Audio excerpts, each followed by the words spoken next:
Halo teman-teman, perkenalkan nama saya Valentino Dia. Pada blog pertama saya ini saya diminta dosen saya yang bernama Miss Rini. Dosen saya Ibu Rini ini dikenal dengan julukan killer, tapi bagi saya dosen killer karena mahasiswa yang tidak mengikuti permintaan dosen. Baik, di sini saya masih awal dalam membuat sebuah blog. Sebagai mahasiswa baru, tentunya saya harus rajin dan tidak malas-malasan. Tapi jangan mengeluh ya, karena ketika kita mengerjakan tugas yang diberikan, sama artinya kita melatih kemampuan kita. Baik, di blog pertama saya ini diisi dengan esai tentang salah satu materi di kelas komunikasi digital dan media baru.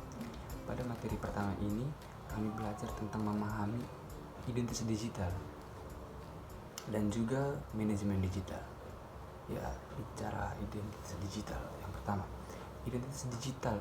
Adapun pengertian dari identitas digital yaitu identitas digital adalah sekumpulan informasi tentang individu atau organisasi yang ada di daring. Identitas digital terdiri dari beberapa informasi tentang diri kita dalam bentuk digital. Di sini kita akan mengenal lebih dalam tentang identitas digital. Komputer digital pertama kali ditemukan oleh Atanov Berry pada tahun 1942. Sebagian dari kita sulit untuk membayangkan saat komputer tidak menjadi bagian dari kehidupan kita. Dan hanya dalam 20 tahun terakhir, komputer sudah menjadi sangat teknis dan spesialis, menjadi pribadi dan populer. Komunikasi mediated komputer adalah komunikasi melalui komputer melibatkan konteks tertentu. Namun, sebelum awal hingga pertengahan 1990-an, minat akademis pada cara orang berinteraksi dan berkomunikasi melalui komputer masih cukup eksklusif dan terbatas, terutama dalam masalah interaksi manusia dan komputer. Jangankan pada tahun 1990-an, pada zaman sekarang juga banyak yang masih eksklusif dan terbatas dalam berinteraksi antara manusia dan komputer. Bisa kita lihat di daerah-daerah terpencil yang kurang diperhatikan oleh pemerintah. Mereka sulit mengakses internet karena kurangnya akses internet. Mereka sulit mengakses komputer atau berinteraksi dengan komputer karena kurangnya akses internet. Komunikasi itu dinamis yang pertama ya. Komunikasi itu dinamis. Sayangnya model ini terlalu menyederhanakan komunikasi sebagai pertukaran informasi yang agak statis, yang dalam istilah komputer dapat dianggap sebagai perspektif atau pemrosesan informasi. Sebaliknya, komunikasi lebih baik memahami proses yang jauh lebih dinamis. Yang kedua ada komunikasi bersifat transaksional. Meskipun orang masih suka menganggap komunikasi sebagai pertukaran pesan antara pengirim dan penerima, komunikasi sebenarnya tentang negosiasi makna antara orang-orang. Ya, komunikasi itu luas. Komunikasi itu multifungsi. Sadar atau tidak, sadar komunikasi melayani banyak fungsi yang berbeda dan biasanya melayani lebih dari satu fungsi pada waktu tertentu. Misalnya komunikasi dapat digunakan untuk mempengaruhi perilaku dan sikap orang, untuk menginformasikan kepada orang, untuk menghibur dan menyenangkan orang dan sebagainya. Kita bisa mengambil contoh di komunikasi multifungsi ini. Menghibur. Kita pasti pernah menonton acara stand up comedy. Kita melihat Andre Taulani dan Sule Antisnek. Kalau salah dalam penyebutan nama, mohon maaf.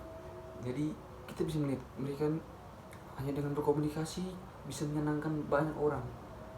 Itu juga bisa disebut, itu juga yang bisa membuat komunikasi itu adalah multifungsi. Dan yang keempat adalah komunikasi itu multimodal. Masing-masing dari pernyataan tentang komunikasi itu jelas tumpang tindihnya. Dengan yang berikutnya, komunikasi bersifat transaksional dan karenanya harus dinamis, sama karena multimodal itu juga pasti multifungsi dan seterusnya. Dan yang kedua ada manajemen identitas.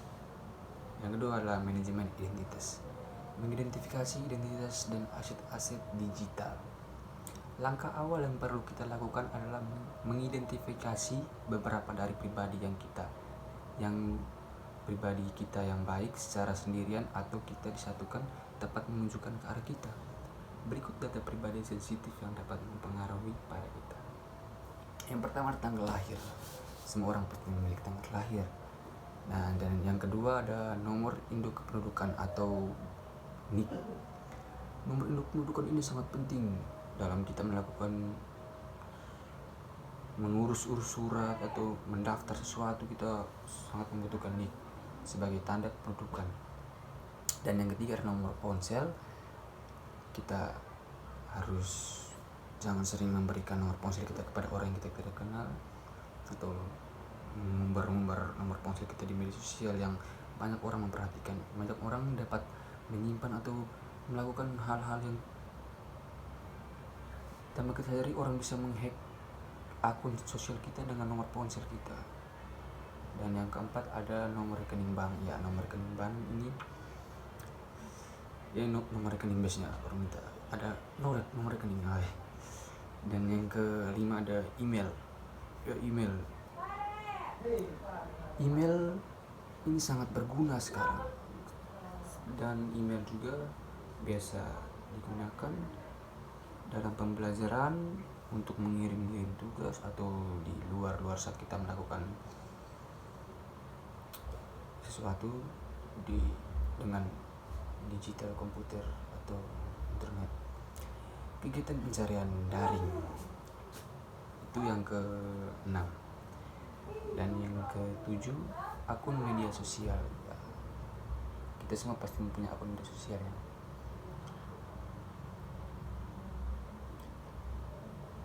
Anonimitas sebagai siasat. Banyak orang berpikir jika tidak ada yang disembunyikan maka tidak perlu khawatir tentang anonimitas. Tapi ingat apa yang dikatakan Edward Snowden. Saya juga terkenal Edward Snowden siapa. Tapi kita harus memahami betul-betul apa yang dikatakan oleh ini, bahwa jika kamu tidak melakukan kesalahan, kamu sedang diawasi dan direkam. Sadis.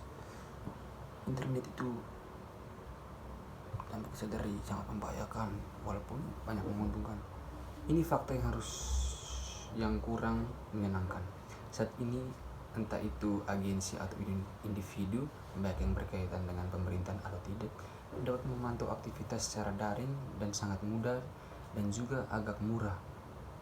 Ini juga adalah salah satu alasan utama kenapa orang banyak yang beralih ke virtual private network atau VPN. Karena teknologi ini dapat membantu melindungi privasi kita.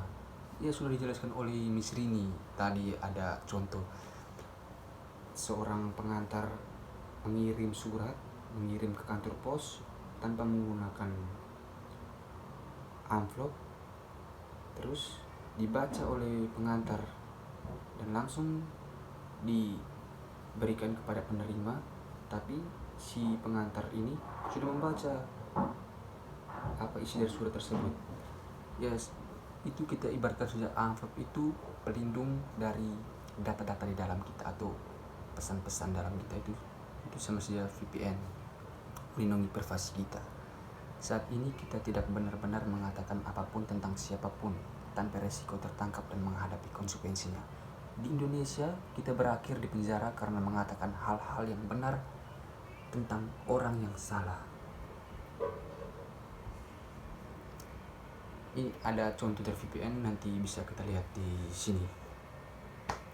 Di sini kita bisa melihat kegunaan dari VPN dalam melindungi privasi kita ya. Memahami dan menyiasati doxing.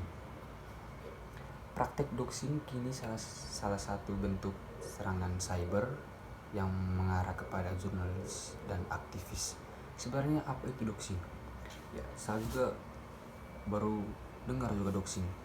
Doxing adalah proses mengumpulkan informasi yang dapat diidentifikasi tentang seorang atau sekelompok orang dengan tujuan mempermalukan atau menakuti, memfitnah, bahkan membahayakan target. Di sini teman-teman bisa melihat bagaimana proses pengambilan informasi target dari beragam sumber terbuka. Ya, bisa kita teman-teman lihat di sini. Di sini juga kita bisa melihat bagaimana alur proses cara kerja doxing. Ya, ini adalah cara kerja doxing dari itulah. Bagaimana melindungi identitas digital kita. Kita semua pasti ingin agar identitas digital kita itu aman dan terlindungi, ya kan, bersih. Tidak ada solusi sederhana untuk menjaga identitas digital secara aman, tetapi ini yang dapat dilakukan. Yang pertama adalah Google diri kita sendiri untuk mengetahui seberapa banyak diri kita ditemukan oleh orang biasa. Yang kedua adalah periksa ulang data pribadi yang sudah dipasang di media sosial. Ya, saya memberikan contoh dua itu. Dan ada lagi, bila informasi kita terbuka, lakukan penghapusan aset-aset digital yang tidak lagi digunakan.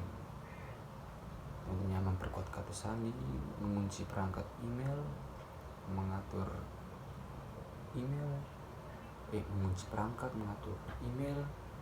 tidak memberikan kata sandi kita kepada orang lain. Ya, baik, sekian dari penjelasan saya di materi pertama ini, yaitu memahami identitas digital dan manajemen digital. Nanti kita bertemu di vlog yang kedua lagi. Oke.